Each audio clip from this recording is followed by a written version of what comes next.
Gracias por estar con nosotros en EWTN Noticias. Bienvenidos al programa. Soy Eddie Rodríguez Moreno. Yo soy Isabel Díaz Monsalve, muy contenta de estar nuevamente con ustedes. Y estos son los titulares. Inauguran la primera iglesia católica en Cuba después de 60 años de comunismo.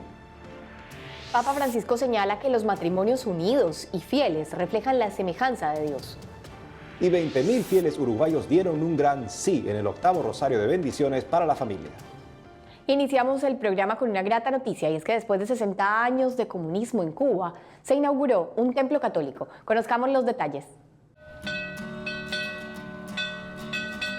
Hace unos días fue inaugurada la primera iglesia católica que se construyó en Cuba desde 1959, cuando Fidel Castro tomó el poder. La misa inaugural fue presidida por el obispo de Pinar del Río, Monseñor Jorge Enrique Serpa Pérez, y participaron decenas de fieles que llenaron la iglesia. Según se dio a conocer, la edificación del Templo del Sagrado Corazón de Jesús, ubicado en la localidad de Sandino, en Pinar del Río, cuenta con capacidad para 200 fieles y pudo ser terminado gracias a las donaciones de los fieles de la parroquia de San Lorenzo en Tampa, Estados Unidos. Es por esta razón que el padre Steven Dornquist, párroco de esta comunidad, estuvo presente en la Eucaristía y habló sobre la ayuda que prestan a los hermanos cubanos. Estamos viviendo nuestro llamado bautismal de salir al mundo entero para ser discípulos y proclamar el Evangelio de Jesucristo. Para eso es este proyecto, siguiendo lo que Cristo nos ha dicho que hagamos. Por otro lado, una de las feligreses, María Rodríguez, compartió su alegría por este nuevo templo en su comunidad. Muy contento con la ayuda de la iglesia que dieron en Tampa, porque nosotros hace mucho tiempo que estábamos esperando la iglesia y pidiéndola. Y bueno, ya hemos tenido la oportunidad hoy de inaugurar la iglesia. La localidad de Sandino es el resultado de uno de los pueblos cautivos creados en los inicios de la revolución por el régimen comunista para desplazar de manera forzada a las familias que fueron acusadas de tomar parte o colaborar con el alzamiento de campesinos en las montañas de Escambray en 1960 para derrocar el régimen castrista. Celebramos con todos los cubanos pues el tener este nuevo templo, un centro de oración, un lugar de encuentro comunitario. Creo que también nosotros nos lleva a valorar un poco el que tenemos tan fácil acceso a nuestras iglesias, el que podemos visitar la parroquia o construir una parroquia de pronto sin tener tantos problemas como tienen los cubanos. Así que nos alegramos muchísimo con ellos y valoremos lo que nosotros también podemos encontrar en nuestros países, en nuestras iglesias, en nuestras comunidades católicas. Por otro lado, el nuevo arzobispo de Mosul, en Irak, tomó posesión de la diócesis y animó a los fieles a evitar los insultos, transmitiendo un discurso de paz. Escuchemos. El nuevo arzobispo caldeo católico de Mosul, en Irak, Monseñor Najib Mikael Moussa, que recientemente tomó posesión de la arquidiócesis en la iglesia San Pablo, se ha convertido en un nuevo signo de esperanza para los católicos, que poco a poco vuelven a sus hogares en esta ciudad que fue devastada por el Estado Islámico. Durante su homilía y ante una gran cantidad de fieles, Monseñor Najib Mikael pidió a Dios que le dé a Mosul, luego de haber sufrido toda clase de sufrimientos y destrucción, un nuevo y saludable nacimiento. Asimismo, alentó a los cristianos a volver, a comunicarse y trabajar por la construcción de la paz común. Hoy necesitamos voces positivas, voces de bondad. No necesitamos insultos u oscuros discursos a los demás, lo que aleja a las personas del amor. Hoy nuestro discurso es un discurso de amor, paz y ayuda a cooperar con cada uno. La ciudad de Mosul, al igual que el resto de las ciudades en Irak, definitivamente necesita trabajadores y pastores para servirla, más que ser explotada o controlada por amos. Por su parte, Monseñor Habib Hurmus, arzobispo caldeo católico en el sur de Irak, comentó que existe una tendencia de la iglesia caldea, al tener un nuevo arzobispo, de que participe en el reavivamiento de la esperanza para la gente, no solo para los cristianos, sino para la moral en general. Y afirmó que pese a ser una ciudad desastre, la vida siempre es más fuerte que la muerte. Como se recuerda, la ciudad de Mosul, arrasada por ISIS desde 2014 y liberada en 2017, lucha por regresar a la situación anterior a la ocupación de los yihadistas. En este contexto, la parte más difícil la están sufriendo los cristianos, pues su esperado regreso se está dando más lento de lo esperado.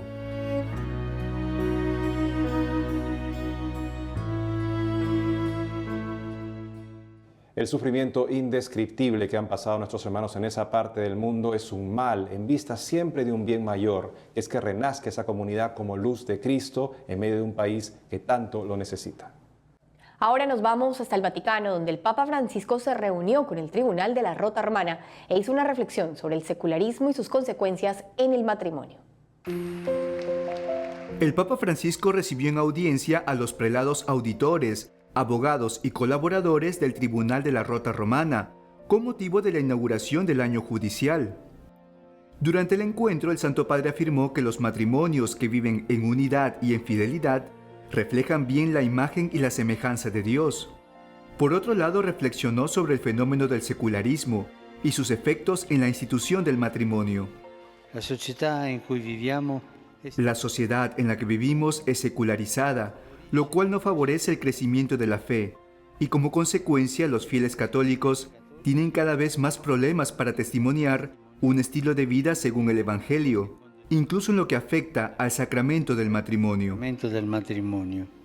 En tal contexto, el Santo Padre afirmó que es necesario que la Iglesia, especialmente los obispos, acompañen a las familias en las diversas etapas de su formación y desarrollo. No obstante, explicó también que la unidad y fidelidad son dos valores importantes que van más allá de los cónyuges. La unidad y fidelidad son dos valores importantes y necesarios, no solo entre los cónyuges, sino en general, en las relaciones interpersonales y en las sociales.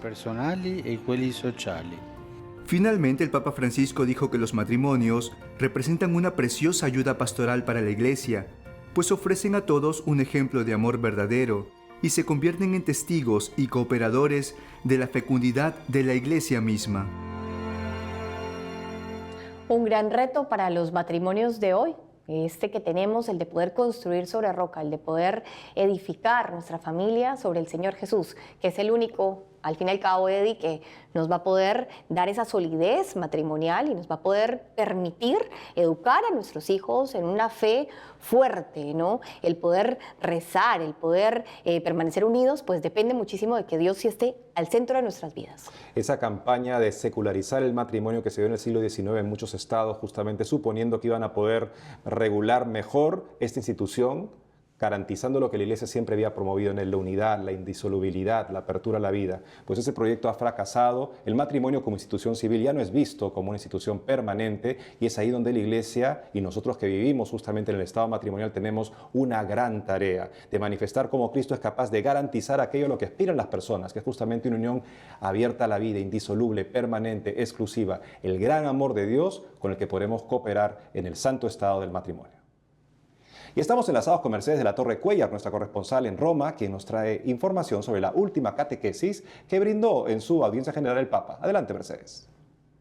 Hola a todos desde la Plaza de San Pedro en el Vaticano. Me da mucho gusto saludarles después del viaje de Panamá por la Jornada Mundial de la Juventud. Una gran experiencia el haber viajado con el Papa Francisco en el vuelo papal junto a otros colegas periodistas. Precisamente el Papa Francisco aprovechó la audiencia general de esta semana para recordar algunos de los momentos de su visita apostólica en Panamá y agradecer a todos los que trabajaron en ella.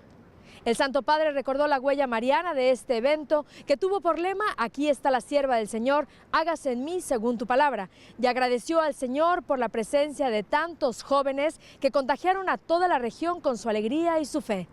Además, el Papa agradeció a las autoridades civiles y eclesiales, a los habitantes y a los voluntarios por su afectuosa acogida. Escuchemos algunos de los eventos que el Papa recordó en español. Los jóvenes cristianos provenientes de tantos países, tantas culturas, también de pueblos nativos y afroamericanos, han puesto de manifiesto la belleza del rostro multiforme de la Iglesia y con su deseo de encontrarse han dado al mundo un verdadero testimonio de paz. Durante su catequesis, el Santo Padre confió que le gusta mucho rezar el Vía Crucis y mostró que carga uno en el bolsillo. Al improvisar en su catequesis en italiano, el Papa Francisco reveló que le gusta rezar el Vía Crucis y es como ir con María detrás de Jesús en el camino de la cruz, en donde dio la vida por nosotros, por nuestra redención. Y aprovechó para mostrar que lo lleva siempre con él en su bolsillo para rezarlo cuando tiene tiempo. Acerca del Vía Crucis del bolsillo que el Papa carga, el Papa dijo que fue un regalo de una persona muy apostólica en Buenos Aires y aprovechó para invitar a todos también a rezar el Vía Crucis porque se aprende del amor paciente, silencioso y concreto de Jesús en la cruz. Al finalizar, el Papa recordó también la solemnidad de San Juan Bosco, fundador de los salesianos, memoria que se celebra el 31 de enero. El Santo Padre calificó a Don Bosco como padre y maestro de los jóvenes y como un buen sacerdote y animó a que su testimonio ayude a todos a considerar cuándo es importante educar a las nuevas generaciones a los auténticos valores humanos y espirituales. Bueno, estimados, me despido por hoy. Seguiremos informando en EWTN Noticias más sobre el Papa Francisco. Informó para ustedes desde Roma Mercedes de la Torre Cuellar. Adelante, estudios. Muchas gracias, Mercedes, por la información.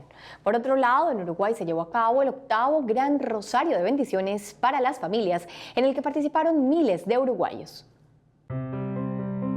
Unas 20.000 personas participaron hace unos días en el 8º Gran Rosario de Bendiciones para las Familias en Montevideo, Uruguay, con la finalidad de expresar un sí por la vida, la familia y por María. El arzobispo de Montevideo, cardenal Daniel Sturla, al ver a los fieles reunidos, dijo que eran 3 vivas que le salían del corazón. El primero era viva la vida, porque los cristianos somos portadores de la vida de Dios y defensores de toda vida humana, desde la concepción hasta la muerte natural. El segundo viva fue por las familias, que pese a las dificultades, divorcios y cantidad de problemas, hacen recordar que hay un ideal cristiano de familia, papá, mamá y los hijos. Mientras que el tercer viva estuvo dedicado a María, pues afirmó que ella es modelo de mujer.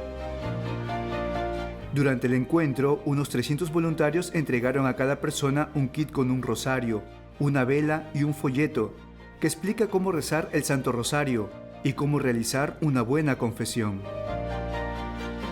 Por otro lado, el momento más emotivo del evento se dio cuando se elevó al cielo un gran rosario hecho con globos, mientras los fieles rezaban por el país y por sus familias.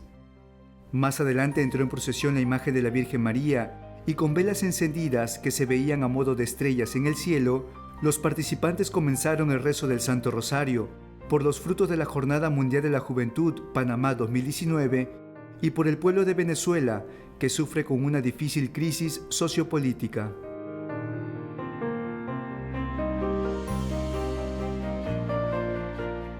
Amigos, tenemos que hacer una pausa, pero al volver, grupos armados en Venezuela profanan Santísimo en misa con niños de primera comunión. Tribunal Supremo de Pakistán ratifica la libertad de Asia Bibi. Ya volvemos con más información en EWTN Noticias.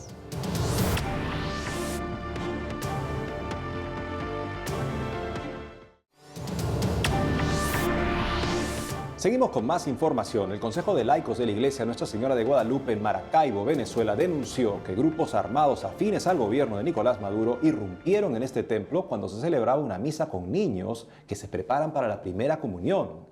Según se dio a conocer, los oficialistas profanaron el Santísimo y pusieron en peligro la vida de casi 700 personas que cada domingo asisten a la Eucaristía en este templo. De acuerdo al Consejo de Laicos de la Iglesia Nuestra Señora de Guadalupe, los grupos armados irrumpieron con palos, armas de guerra e incluso con granadas fragmentarias.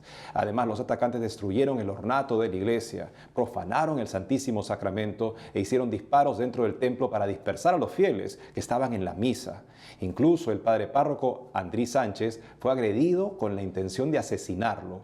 Por otro lado, se ha logrado detectar que los agresores serían los dirigentes del Partido Socialista Unido de Venezuela que lidera Nicolás Maduro. Es injustificable esta situación que se vive en Venezuela, donde personas que están rezando, que están en un momento de paz dentro de la iglesia, donde además hay niños, sean atacadas por personas que no tienen escrúpulos. Realmente, pues esperemos que la situación en Venezuela ya cambie, que el señor Nicolás Maduro por fin entienda que le están cerrando las puertas y que el pueblo es el que está padeciendo toda esta grave situación. En estas circunstancias de rechazo general del presidente Maduro, que haya este tipo de acción, ¿cuál es el mensaje que da? O sea, ustedes no están seguros ni siquiera en su lugar de culto. Vendremos tras ustedes, profanaremos su iglesia, el Santísimo Sacramento, los amaneceremos de muerte, dispararemos dentro de sus templos. Me recuerda a esta película cristiada hace unos años basada justamente en la persecución del entonces gobierno masón de México contra la Iglesia Católica. Está pasando algo semejante aquí en Venezuela. Es hora de que pare esta barbarie y de que vuelva la paz. Pero para eso el señor Maduro va a tener que entender que Venezuela ya no es asunto suyo, sino que es asunto de un bien común de esa comunidad que le está atropellando constantemente. Ahora nos vamos hasta Colombia, donde se encuentra nuestra compañera Lida Lozada con información sobre la reflexión del celibato que se está dando en la iglesia de ese país. Adelante, Lida.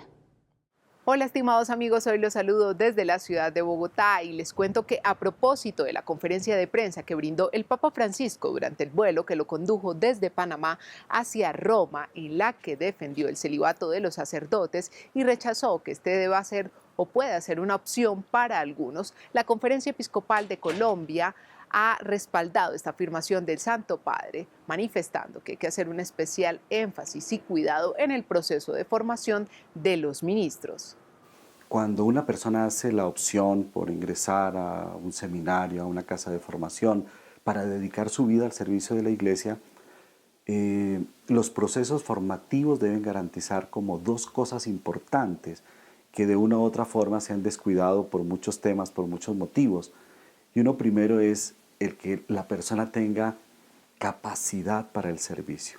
Es decir, que tenga las cualidades, podríamos decir que tenga la vocación a la vida sacerdotal.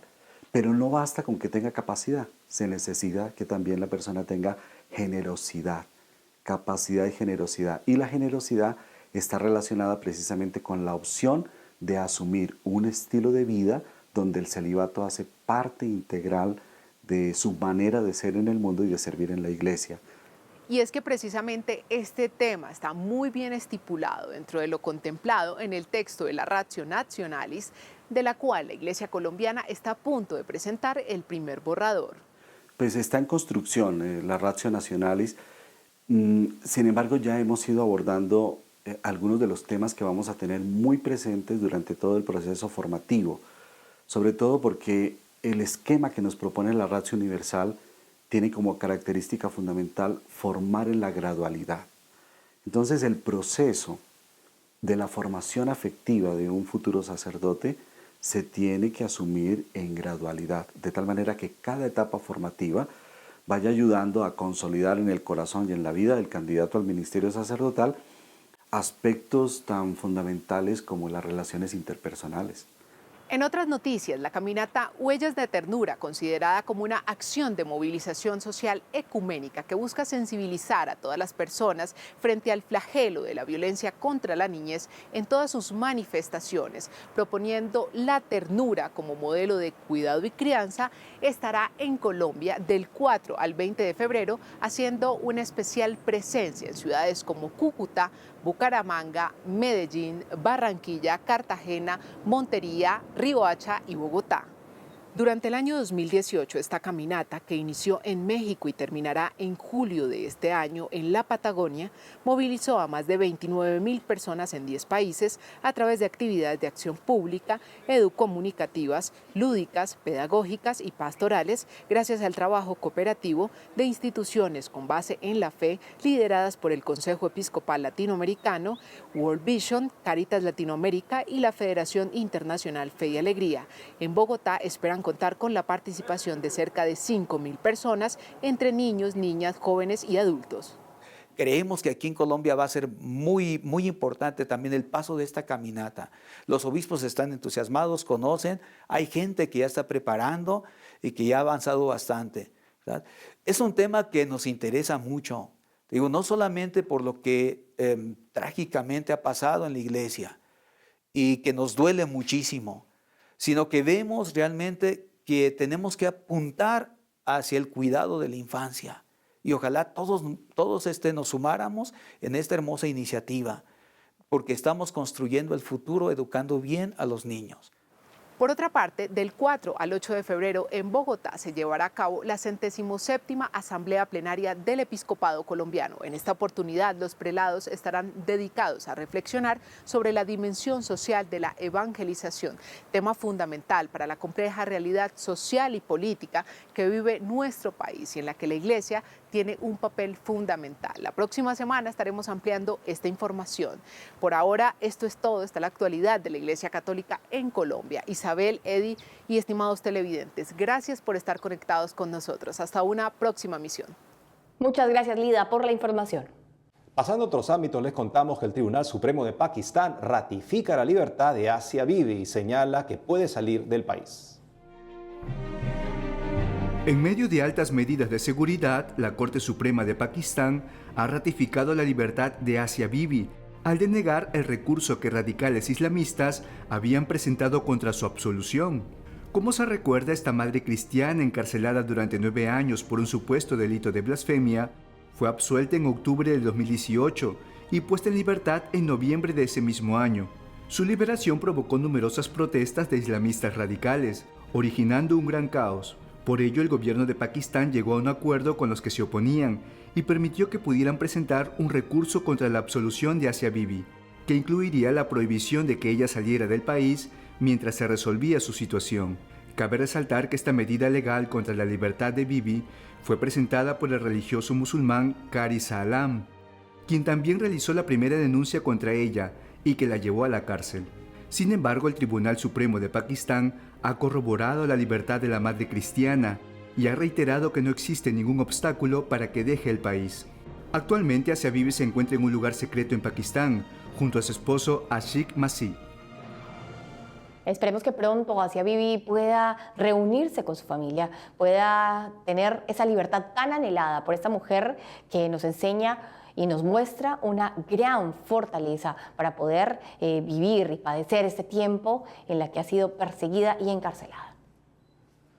Y en otras informaciones, en Argentina se ha lanzado una plataforma ciudadana que busca reunir contenido escrito y audiovisual relacionado con la vida y la familia. Y para conocer con más detalles de esta iniciativa, estamos enlazados vía Skype con Martín Ceballos Ayerza, quien es miembro de esta plataforma y miembro también de Abogados por la Vida. Martín, bienvenido a EWTN Noticias. ¿Qué tal? Muchas gracias por esta entrevista. Martín, cuéntanos un poco, por favor, de dónde surge la idea de crear esta iniciativa y de crear esa plataforma por la vida. Bueno, esta es una plataforma online, una red social colaborativa que surge aquí en Argentina a raíz de la necesidad de muchos miembros y grupos de la Ola Celeste que fueron surgiendo y de la dificultad que se planteaba para poder encontrar en un solo lugar toda la información y coordinar los esfuerzos de comunicación, sea cuando alguien mandaba algún tweet a través de la red social de Twitter u otras redes sociales, o cuando alguien publicaba un video en YouTube. Entonces este es un lugar donde los miembros pueden colaborar con contenido del mismo modo que hacen, por ejemplo, en Wikipedia. Se colabora con los contenidos, hay una moderación de esos contenidos y hay lugares para ciudadanos y también para organizaciones que pueden interactuar con sus miembros dentro de la red y ponerse al tanto de eventos, cursos, marchas, videos. Pasaba mucho que a través de WhatsApp nos llegaba la misma información repetida y de esta forma unificamos esos contenidos multimedia y evitamos justamente esa repetición. Martín, y las personas que quieran participar de la plataforma, que quieran unirse a esa iniciativa, ¿cómo pueden hacerlo? Y además cuéntanos si es necesario que estén solamente en Argentina o es para todo el mundo. Bueno, para registrarse en Cuidar la Vida es muy sencillo. Lo único que tienen que hacer es acceder al sitio web cuidarlavida.org y registrarse como miembro. Se hacen algunas preguntas muy sencillas. Una de ellas es si uno se compromete a cuidar la vida en todo tiempo y lugar. Una vez que uno queda registrado, ya queda habilitado para subir el contenido que quiera.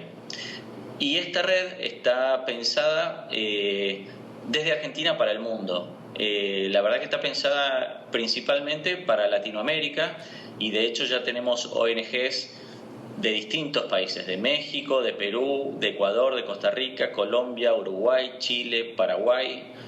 Y la verdad que nuestra intención es llegar a fin de año con 1 millón de miembros, así que la verdad que para nosotros cuanta más gente se vaya sumando, más potente va a ser el impacto que esta red pueda tener.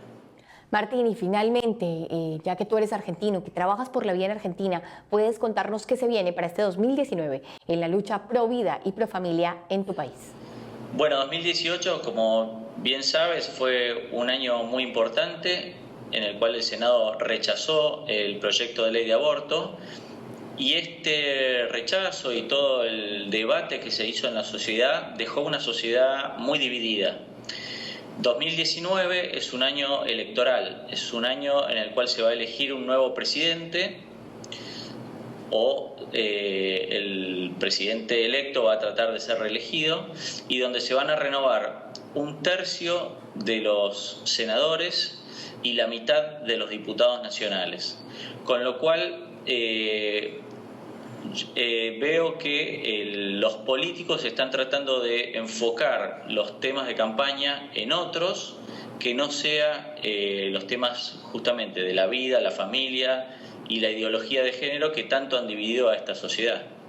Martín, ojalá que sigan creciendo y que tengan muchos éxitos en esa iniciativa pro vida. Ojalá que así sea, y bueno, muchas gracias por este tiempo.